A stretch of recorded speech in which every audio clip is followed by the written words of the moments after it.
තෙරුවන් සරණයි.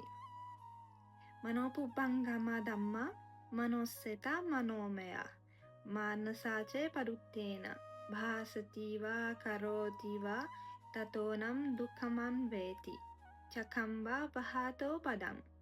ඒක තමයි ධම්මපාදයේ පළමු කතාව. ජීවිතේ ලෝකේ හැම දෙකටම සිතයි නූල් වෙන්න.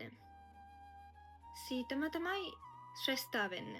අපේ සීත නාරක් කරාගෙන මොනවා හරි කිව්වොත් මොනවා හරි කරොත් අපිට අනිවාර්යයෙන්ම එකෙන්